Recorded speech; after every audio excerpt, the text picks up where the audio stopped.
तो current affairs के अंतर्गत जो आपका अगला टॉपिक है वो है आप सभी का, यहाँ पे आप देख रहे होंगे ये दो बड़े दिग्गज एथलीट हैं और आप सभी शायद इनके नाम से परिचित ही होंगे, मुश्किल है कि आप शायद इनके बारे में ना जानते हो। तो इनमें से एक हैं क्रिस्टियानो रोनाल्डो और ये हैं लियोनेल मेसी, है ना। विश्व पूरा जानता है, फुटबॉल के प्लेयर हैं दोनों के दोनों। अभी हाल ही में विश्व के 10 उच्च भुगतान वाले एथलीटों की सूची जारी हुई है 2023 में। 2 मई को ये सूची जारी की गई थी फोर्ब्स के द्वारा। फोर्ब्स के बारे में जानते हैं, विश्व के सबसे शक्तिशाली, सबसे अमीर, हर तरीके की सूचियां जारी होती हैं। तो एक सूची जारी हुई है कि सबसे ज़्यादा पैसा किस खिलाड़ी को मिलता है, ठीक है। तो सबसे ज़्यादा पैसा पाता है इनमें से, सबसे ज़्यादा पैसा किसको मिलता होगा फुटबॉल में। 2 मई को फोर्ब्स ने 10 उच्च भुगतान पाने वाले एथलीटों के बारे में सूची जारी की है। सबसे ज़्यादा पैसा मिलता है क्रिस्टियानो रोनाल्डो को। कितना मिलता है, फुटबॉल से जुड़े हुए हैं $136 मिलियन इनकी राशि, इनकी जो है पेमेंट है। सबसे उच्च भुगतान है इनका $136 मिलियन, ठीक है। और लियोनेल मेसी दूसरे नंबर पे हैं, दूसरे नंबर पे इनको $130 मिलियन। इस समय अर्जेंटीना को इन्होंने इस बार फीफा का वर्ल्ड कप जिता दिया फाइनली, और बड़े ही जो है धाकड़ प्लेयर हैं ये। तो ये दूसरे नंबर पे ये हैं आपके, पहले नंबर पे क्रिस्टियानो, और तीसरे वाले का भी नाम ले लेते हैं। ये प्लेयर को बारे में भी यदि आप जानते हैं तो ठीक है, नहीं जानते हैं तो मैं आपको बता देता हूँ। ये है किलियन एम्बापे महोदय हैं, और ये भी आपके फुटबॉल से जुड़े हुए हैं, और इनको $120 मिलियन। तो ये सोचिए कि ये टॉप 3 मैंने आपको बताए हैं। ऐसे ही एक लंबी लिस्ट है। बास्केटबॉल से लेब्रोन जेम्स हैं, उनको 30 से चौथे नंबर पे रखा गया है। फिर आपके फेनेलो अल्वारेज हैं, बॉक्सिंग से हैं, 5वें नंबर पे हैं। डस्टिन जॉक्सन है, अब सबके नाम तो नहीं बता सकता, लेकिन जो आपको पूछे जाएंगे टॉप 3 से ज़्यादातर पूछे जा सकते हैं। तो ये रोनाल्डो को सबसे ज़्यादा पैसा मिलता है, ठीक है। क्रिस्टियानो रोनाल्डो को, बहुत डिसिप्लिन प्लेयर है, वैसे भी स्पोर्ट में जो भी होता है वो डिसिप्लिन के साथ ही जीवन जीता है, ठीक है। और ये लियोनेल मेसी हैं, किलियन एम्बापे है, ठीक है। ये आपके जो है प्लेयर हैं, टॉप 3 प्लेयर जो कि आपके उच्च भुगतान पाते हैं, ठीक है। तो ये ध्यान रखिएगा इन सभी के बारे में। क्लियर है, स्पष्ट है। चलिए आगे चलते हैं। नेक्स्ट ये आप देख रहे हैं रेल विकास निगम लिमिटेड, भारत सरकार का ये सार्वजनिक क्षेत्र का उपक्रम है, ठीक है। क्या नाम है इसका, ये है रेल विकास निगम लिमिटेड, ठीक है। रेल विकास निगम लिमिटेड, इसको जो है शॉर्टकट में RVNL भी बोलते हैं। RVNL को क्या मिला है, नवरत्न कंपनी का दर्जा प्राप्त हो गया है। ये भारत का 13वां नवरत्न कंपनी बन गया है, 13वें नंबर की नवरत्न कंपनी बन गई है RVNL, ठीक है। रेल विकास निगम लिमिटेड, ये सार्वजनिक क्षेत्र का उपक्रम है, और ये भारत का क्या बन चुका है, नवरत्न कंपनी। महारत्न, नवरत्न ये दर्जा सारे दिए जाते हैं ना, तो नवरत्न कंपनी का दर्जा मिला है RVNL को, ठीक है। ध्यान रखिएगा। क्लियर है, स्पष्ट है। तो ये आपको इसका कारोबार बढ़ा है, वार्षिक टर्नओवर बढ़ा है। तो जो नवरत्न के मानक होते हैं उन मानकों पे इस समय खरा उतरा है। इस कारण से RVNL को जो है एक मिड कैप कंपनी है आपकी, अभी लार्ज कैप नहीं, मिड कैप कंपनी है। 2013 में मिनी रत्न का दर्जा मिला था, अब नवरत्न में आ चुके हैं। तो अभी टोटल 13 नवरत्न कंपनियां हैं। इससे पहले भारत इलेक्ट्रॉनिक्स लिमिटेड, इसको नवरत्न का मिला था। बाकी आप सभी जानते होंगे, shipping corporation of India limited है आपकी, राष्ट्रीय इस्पात निगम लिमिटेड है, ऑयल इंडिया लिमिटेड है, NMDC लिमिटेड है, नेवेली लिग्नाइट लिमिटेड है, राष्ट्रीय भवन निर्माण निगम लिमिटेड है, नेशनल एल्युमिनियम कंपनी लिमिटेड है, महानगर MTNL महानगर टेलीफोन निगम लिमिटेड है, हिंदुस्तान एरोनॉटिक्स लिमिटेड है, इंजीनियरिंग इंडिया लिमिटेड है, container corporation of India limited है, भारत इलेक्ट्रॉनिक लिमिटेड है, और ये आपका RVNL है, रेल विकास निगम लिमिटेड। ये सारी कंपनी आपकी 13 कंपनियां हैं नवरत्न के दर्जे के साथ। चलिए आगे चलते हैं।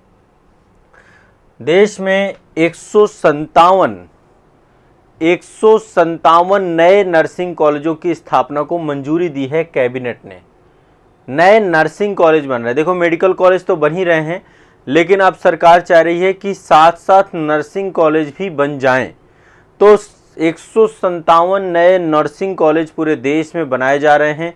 और देखिए उद्देश्य यही है कि स्वास्थ्य सेवा के क्षेत्र में जो संसाधन है, कोविड के बाद से सरकार ने ये सीख ली है और उसके बाद से बड़े स्तर पे सरकार ने स्वास्थ्य योजनाएं जारी की हैं। आयुष्मान भारत योजना के बारे में भी आप सभी जानते होंगे। और मैं एक चीज़ आप लोगों से सभी से कहता हूं, जितने भी बच्चे यहाँ पे हैं, आप लोग आयुष्मान कार्ड यदि आपका बन सकता हो, आप उस क्राइटेरिया में हो, उस दायरे में हो, तो ज़रूर से ज़रूर आप और अपनी फैमिली का आयुष्मान कार्ड बना दीजिएगा। बहुत ज़रूरी होता है। देखिए, स्वास्थ्य का कुछ पता नहीं है, ईश्वर न करे सब स्वस्थ रहें, बहुत अच्छे रहें, लेकिन कभी कभी स्वास्थ्य आपदा आ जाती है। तो स्वास्थ्य आपदा के लिए हमारे पास या तो हेल्थ इंश्योरेंस रहे, आपने हेल्थ इंश्योरेंस करा रहा हो। यदि हेल्थ इंश्योरेंस नहीं करवा रखा है तो सरकार के द्वारा आप सभी के लिए आयुष्मान भारत योजना का जो इतना बड़ा कार्यक्रम चलाया जा रहा है, विश्व का सबसे बड़ा स्वास्थ्य कार्यक्रम है। तो ऐसे कार्यक्रम से ज़रूर आप भी अपने परिवार को लाभान्वित करवाइएगा, क्योंकि देखो इससे क्या होगा, एक तो कवर हो जाएगी पूरी फैमिली, 5 लाख रुपए तक का जो आपको बीमा है। और सोचिए, देखिए बहुत सारे लोग सोचते हैं कि असली बचत जो है ना, वो पैसे को जमा करते रहिए और मिल जाएगा, वो 1 सेकंड में उड़ जाएगा। आपने मान लीजिए 2 लाख 10 लाख रुपए आपके परिवार के लोगों ने सभी ने जमा कर रखे हैं, लेकिन कितना टाइम लगेगा यदि हेल्थ खराब हुआ तो स्वास्थ्य बीमा में आपको बहुत बड़ा कवरेज मिलता है। और यदि सरकारी नहीं मिल रहा है तो मैं तो इतना सलाह देता हूं सभी को कि एक बार यदि आप चाहते हैं कि आपको कुछ इन्वेस्टमेंट करना है, पैसे को सही जगह सदुपयोग करना है, तो हेल्थ इंश्योरेंस बेस्ट विकल्प हो सकता है। 1 साल 2 साल 3 साल ऐसे ही प्रीमियम हो सकता है आपका जाए, क्यों आप बीमार पड़ें। लेकिन जिस साल आपको किसी तरीके से आपको आपके परिवार को दिक्कत हुई, तो आप सोचिए कि अचानक से सब कुछ स्वास्थ्य कंपनी के द्वारा आपकी समस्याओं का समाधान कर दिया जाएगा। तो इसलिए हेल्थ इंश्योरेंस व्यक्ति का होना बहुत ज़रूरी है। ठीक है, तो अभी सरकार भी चाह रही कि अब जो हेल्थ इंफ्रास्ट्रक्चर है ना, वो बहुत अच्छा होना चाहिए। भारत में इतनी बड़ी जनसंख्या है, इतनी बड़ी आबादी है, तो स्वास्थ्य सेवा के क्षेत्र में योग्य मानव संसाधनों की उपलब्धता को बढ़ावा मिले, इसके लिए नर्सिंग कॉलेज बनाए जा रहे हैं। 157 नर्सिंग कॉलेज आने वाले 2 सालों में सरकार चाहती है कि इसको पूरा करें। और इसके तहत जो मेडिकल कॉलेज हैं, बड़े स्तर पे मेडिकल कॉलेज अब खोले जा रहे हैं हर जगह पे, तो नर्सिंग कॉलेजों की भी उपस्थिति रहेगी। तो एक जो मेडिकल स्टाफ है, एक मेडिकल ह्यूमन रिसोर्स है, उसकी संख्या बढ़ती रहेगी।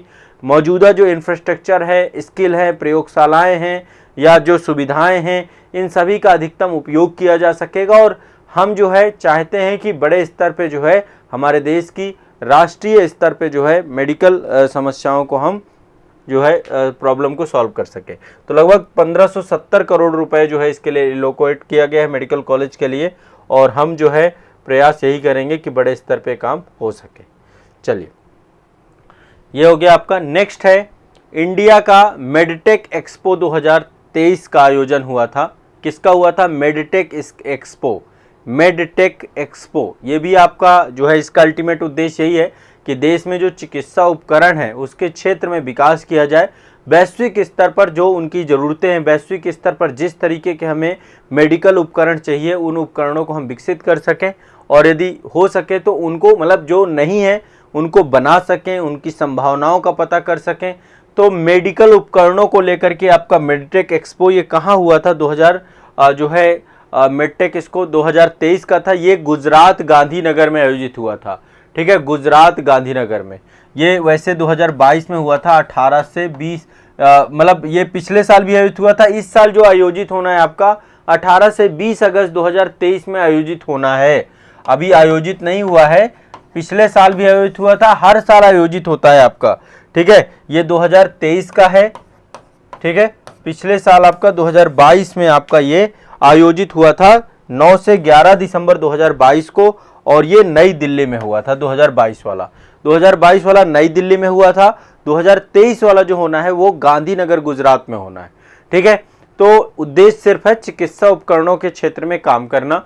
और इसके लिए फार्मास्यूटिकल विभाग है आपका, वही इसको पूरी तरीके से आयोजित कराता है। ठीक है, तो G20 के स्वास्थ्य मंत्रियों की बैठक भी है 17 से 19 अगस्त 2023 को। इसी दौरान मेडटेक एक्सपो भी आयोजित हो जाएगा।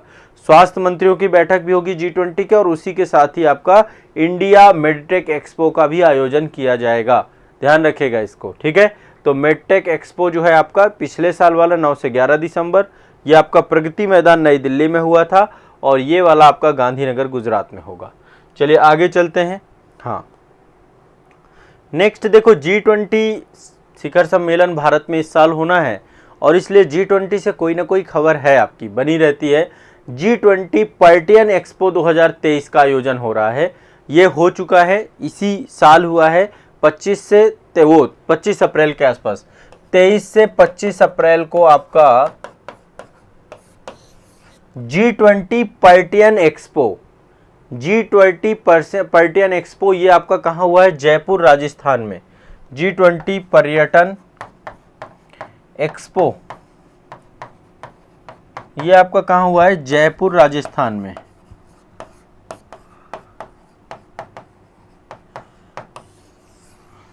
जयपुर राजस्थान में आपका G20 पर्यटन एक्सपो आपका आयोजित हुआ है।